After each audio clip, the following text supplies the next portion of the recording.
Veronica Kitty Duterte, welcome back to the Netherlands. How are you today? I'm good, Finn. Thank you for asking.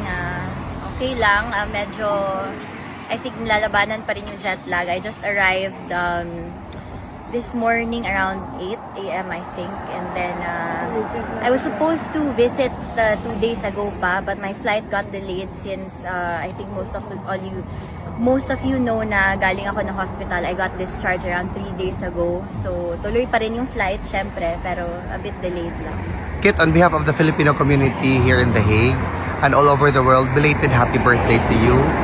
We know na nag-celebrate ka ng birthday mo sa hospital. Do you have any wishes for this year celebration of your birthday? I think still the same, no?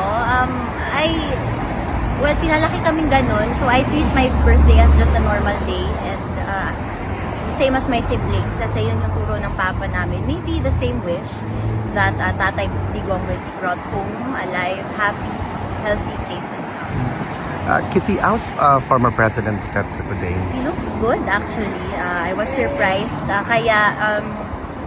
Contrary to the, ano ba yung mga abog dito?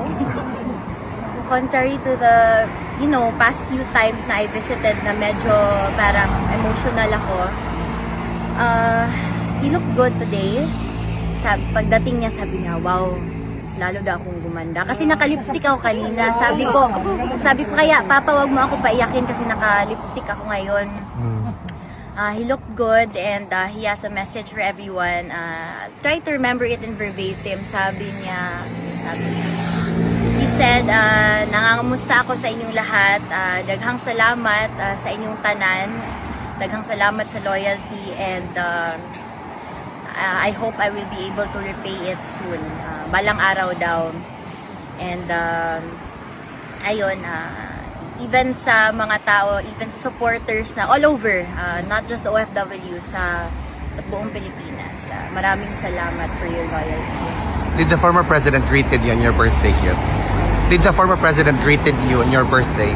Yes, he did greet me kasi tumawag kami. He calls me 4 times a week. He greeted me, I think, the day before my birthday kasi walang calls on Friday and then my birthday fell on a Friday. So, naka-greet pa rin siya. But I was in the hospital at that time. And then pagtawag niya, sabi niya, happy birthday, gano'n. Nung nagsalita ako, sabi niya, parang may sakit ka, parang iba. Doon ko na inamin na I was in the hospital. Kasi, alam niya sabi niya, Papa always knows, Papa can discern. Kit, welcome back to the Netherlands.